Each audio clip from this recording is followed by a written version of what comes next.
Greetings of the day to all of you. In the last lecture, we have discussed the Thevenin's theorem for circuit simplification and analysis. We have studied that in large linear networks that have a large number of sources, whether dependent or independent, and a large number of resistances, such circuits can be represented by a simplified circuit with a voltage source in series with a resistance, where the voltage source is known as Thevenin voltage and the resistance is called the Thevenin resistance.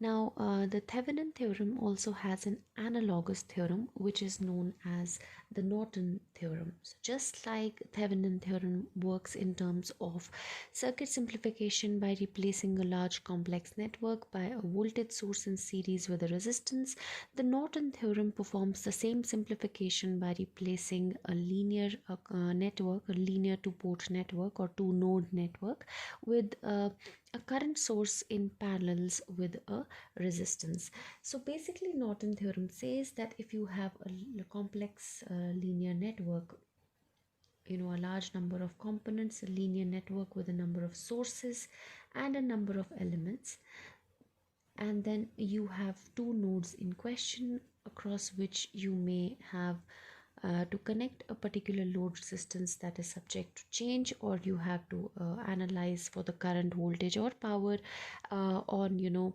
the element connected between the nodes, while the rest of the nodes or the rest of the elements in the circuit remain constant.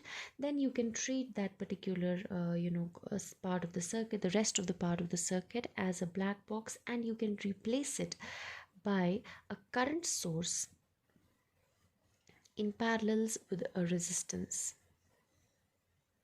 while you continue to preserve your nodes of interest, that is A and B. So you can again connect your load resistance here.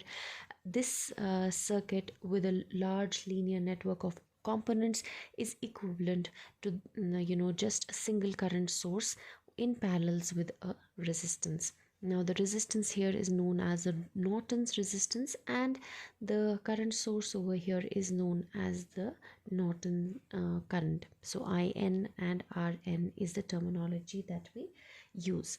Now it is just analogous to the Thevenin theorem, but now we are just replacing it with a current source in parallels with a resistance. Now how do we calculate IN and RN? If you talk about IN, IN is simply the short circuit current flowing between the terminals A and B. That gives you IN. So you simply short circuit the terminals, your terminals of interest, and you find the current flowing in the in between these terminals. Once you have short circuited them, when you have all the components of the circuit in place, the current that you get is your Norton current, IN.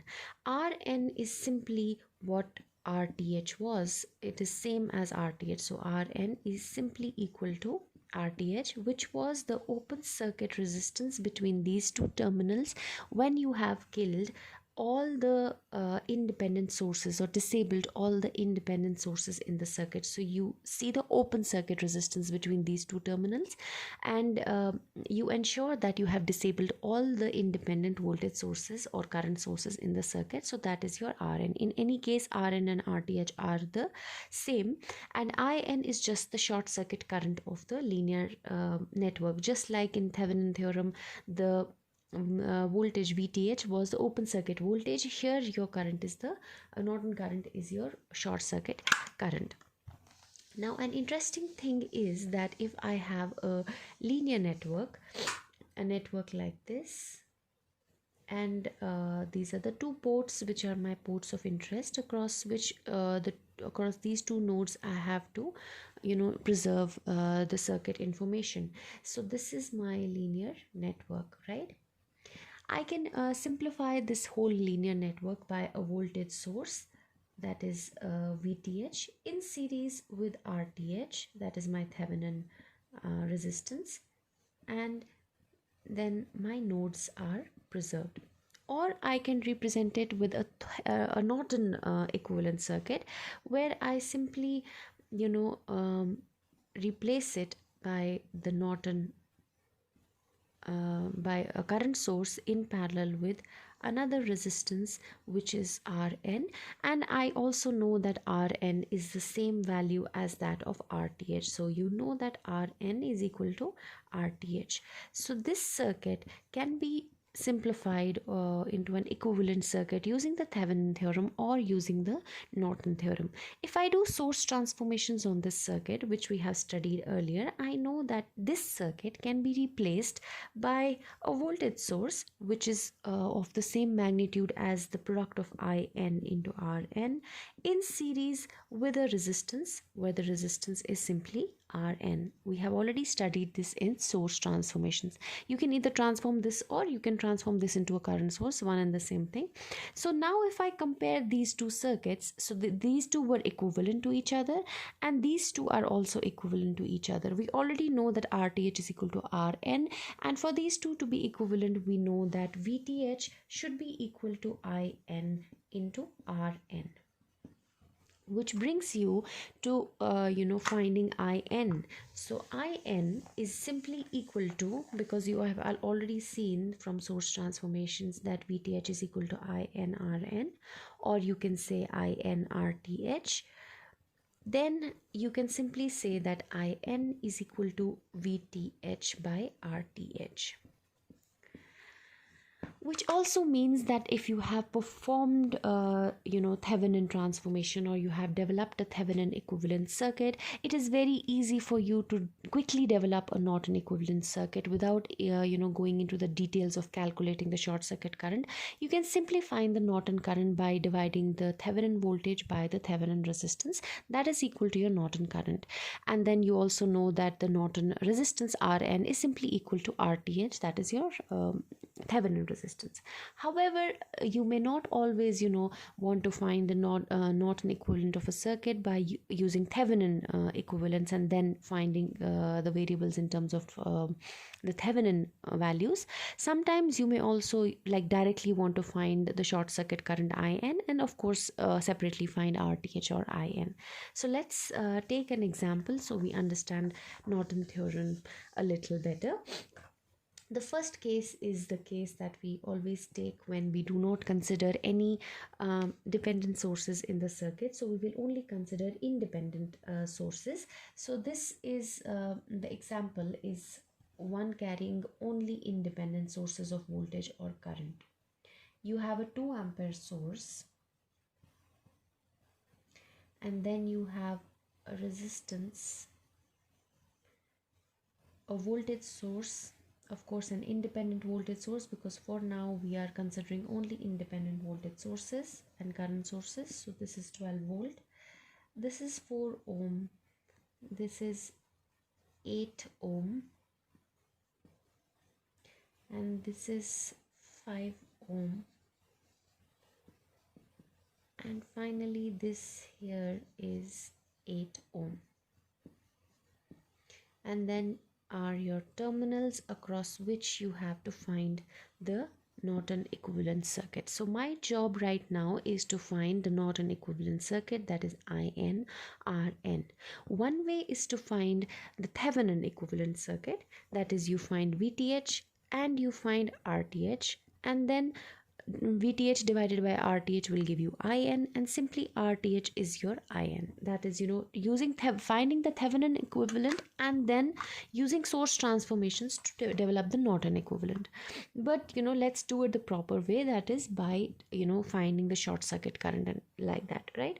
So let's first begin by finding the resistance, right? So if I want to find the Norton resistance, it is same as the Thevenin resistance, which is the open circuit resistance between your terminals of interest while you have disabled all the independent sources in the circuit. So if I disable the sources, it means that I open circuit my current source. So this is open circuited. Open circuit means it's absent altogether, and this one over here is a voltage source, so I disable it by short circuiting it. Right now I find the resistance Rab. It is 8 plus 4 plus 8, that is 16 plus 4, that is 20. So it is 20 in parallels with 5, that is 20 into 5 divided by 25. So that is 4 ohm. So your Norton resistance or Thevenin resistance, which is one and the same thing, is 4 ohm. Now let's find the Norton current. So the Norton current is to be found by finding the short circuit current on those terminals. Let me redraw the circuit. So I have 2 ampere and I have 4 ohm and I have 12 volt again. And then I have 8 ohm, 5 ohm, 8 ohm.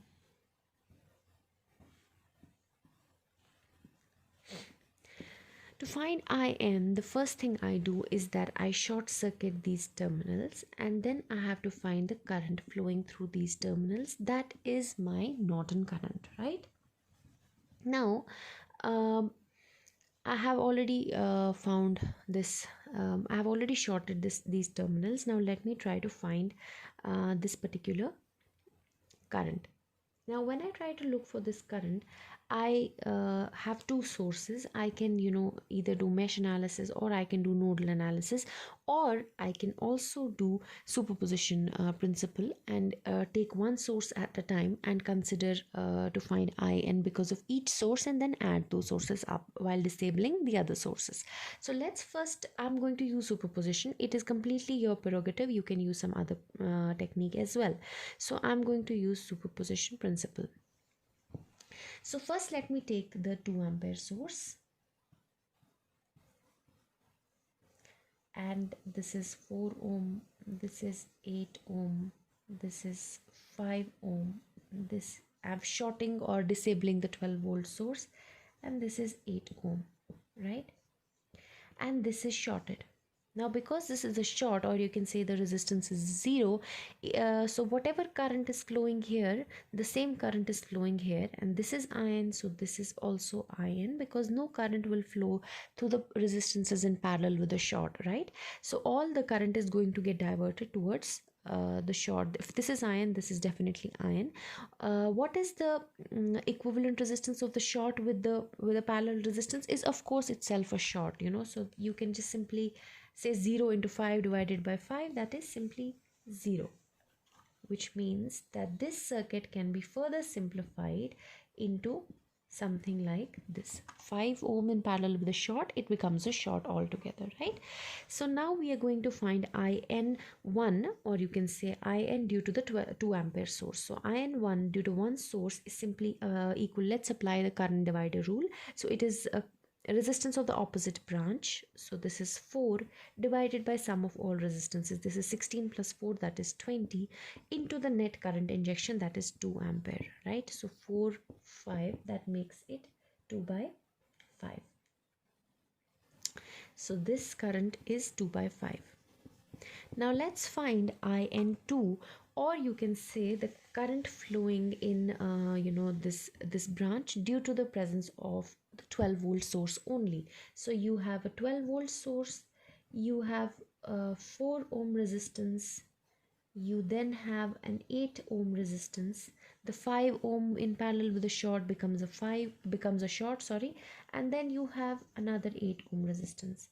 The current is simply IN2 is simply equal to 12 divided by 4 plus 8 plus 8, that is 12 divided by 20, that is 4 3s are 12 and 4 5s are 20, so that is 3 by 5. The net Norton current is simply the two currents added by the principle of superposition. 2 by 5 plus 3 by 5 is equal to 5 by 5, that is 1 ampere. So the Norton equivalent of that circuit that we had is simply a 1 ampere current source in parallels with a 4 ohm resistance. So you have 1 ampere in parallels with a 4 ohm resistance.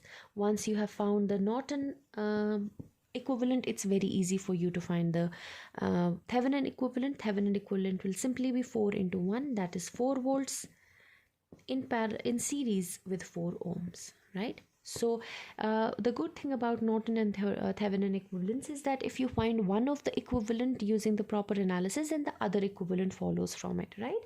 So this was about Norton theorem, solving for the Norton equivalent circuit when you had only independent sources in the circuit. Now let's take the example of a circuit with dependent sources.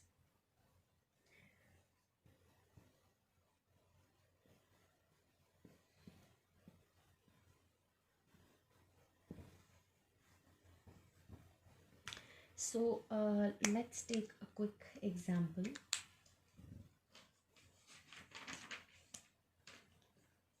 You have a 6 ohm resistance and a 10 ampere source.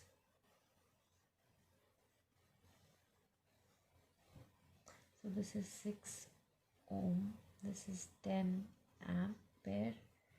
Then you have a dependent voltage source which you know you cannot disable or kill when you are trying to find Rn or Rth. The voltage across this source is 2 times Vx, it's a voltage source, and Vx is the voltage elsewhere in the circuit, and that elsewhere is Vx here, and this resistance value is given to you as 2 ohm. You have to find the Norton equivalent circuit of this particular circuit. Either you find the Thevenin equivalent and then proceed to finding the Norton equivalent, but a better way would be to to have more practice of Norton equivalent circuits. It's better to use directly the analysis for Norton equivalence. So let's first find Rn or Rth, or it's better to find I first, right? Because I think that would be no, but I think the other thing would be much easier. So let's find Rn first, right? Let's begin by finding Rn, because that's, I think, the tougher thing to do, because you have to inject. Yeah. So if I have to find Rn, it is the open circuit voltage, it is the open circuit resistance between these two terminals when you have all the independent sources disabled. Independent sources disabled यानी कि सबसे पहले आप 10 ampere के source को disable करोगे. You will disable the 10 ampere source because it is independent, and by disabling it means you have to open circuit. It's a current source, but you have to maintain all the other sources in the circuit as they are because they are dependent in nature. Now you cannot simply find Rn because you no longer have a series or parallel combination of resistances. You have a dependent source in here. Now to find Rn in this circuit, you have only one option left, that is to inject some voltage into that circuit. It would be easier if you take that voltage as 1 volt. You inject 1 volt into the terminals for which you were finding the Norton equivalent. So you have injected 1 volt over here, and now you will find the current flowing in out of this 1 volt source. Then simply V by I, you will get the resistance equivalent to these two terminals, right? Let's take this current and let's call it say I1, right? And let's take this current also anti-clockwise and let's call it I2. So if this is I1 and this is I2, then the current flowing through the Vx branch is simply I1 minus I2, right? And if I write, because I want to if I look at it, there are only voltage sources and 2 meshes, so I would like to apply mesh analysis here. So it's better for me to work in terms of currents while doing voltage analysis. So I will write Vx in terms of the currents. It is simply equal to 2 ohm into the current flowing into the circuit, that is 2 into minus I1 minus I2. It's not necessary that you define the currents in this direction. It's completely your prerogative, but I have defined it like this. Now let's begin applying in the first KVL in the first loop. So I have it's a voltage rise, I take it negative, so it's minus. Then it is a voltage drop, so 2 times I1 minus I2 is equal to 0. So that is my first equation. Now let's go to the second equation. We are going in the anti-clockwise in the second loop, so I'm going from minus to plus. I'm going along a voltage rise, I take it as negative. So this is minus 2 times I1 minus I2, or I can say it is minus Vx, right? It's minus Vx because I'm going from negative to positive. So minus Vx, then minus 2Vx because I'm taking negative, and I know that Vx is simply 2 into I1 minus I2, which makes it 4 into I1 minus I2 plus 6 times I2 is equal to 0. So these are my two equations in two variables. I can just simply write them in a simplified manner, and I will have both variables I1 and I2. I should not have rubbed the circuit, but I guess I have anyway done it. So right, so if I write this equation becomes 2 times I1 minus 2 times I2 is equal to 1, and this one becomes minus 2 minus 4, so that is minus 6 times I1 plus 2 plus 4 plus 6, that is plus 12 times I2 is equal to 0. If I want to solve them, this is multiplied by 3, so I can just simply solve these, add these up. This becomes 12, this becomes 6I2 is equal to 3, which means I2 is equal to 1 by 2. And if I want to find I1 will simply be equal to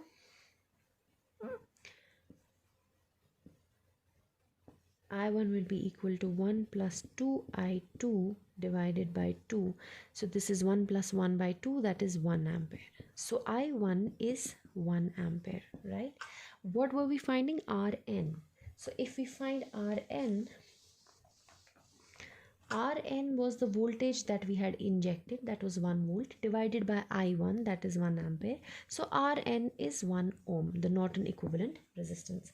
Now what we have to do is to find the Norton current In, right? So it is, let me redraw the circuit. I have 6 ohm over here, then I have 10 ampere over here, then I have a dependent source of 2Vx, sorry, it was like this, yeah, and then I have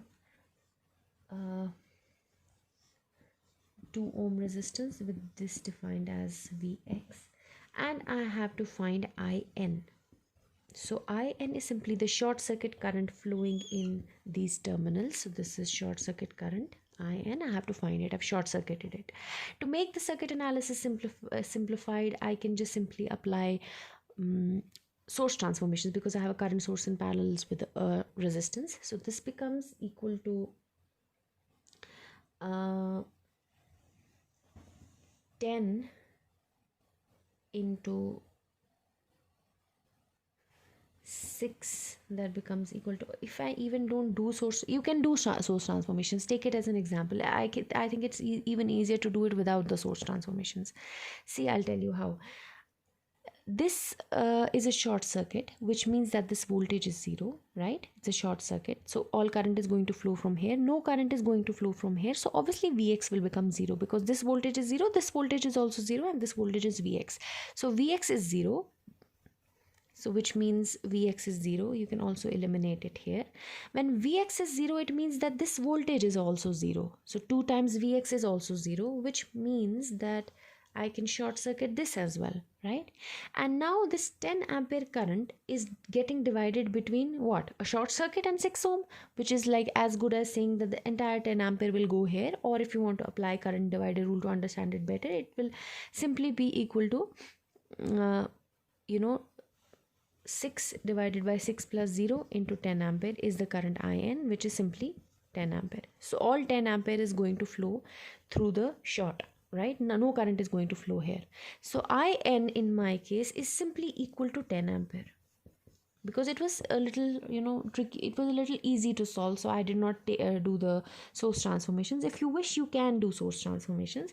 It would simply become 60 volt in series with 10 ohm, and rest everything would be 0. So 60 by 10, that 60 by 6 ohm. So 60 by 6, that would again be 10 ampere. It will give you the same result, but I just felt that there's no need to do a source transformation because anyway the circuit is coming out to be very simple.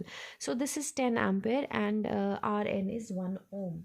Now if I solve for it, if I do the Norton circuit, so the Norton circuit is going to look like this. So you have a 10 ampere source in parallel with a 1 ohm resistance, and this is your Norton equivalent. If you want to find the Thevenin equivalent, it will simply be 10 volts in series, 10 into 1, that is 10 volts in series with 1 ohm resistance. So once you find the Norton circuit, you can easily find the equivalent Thevenin circuit, or if you find the Thevenin circuit, you can quickly find the Norton circuit because they are just simply transformations of each other.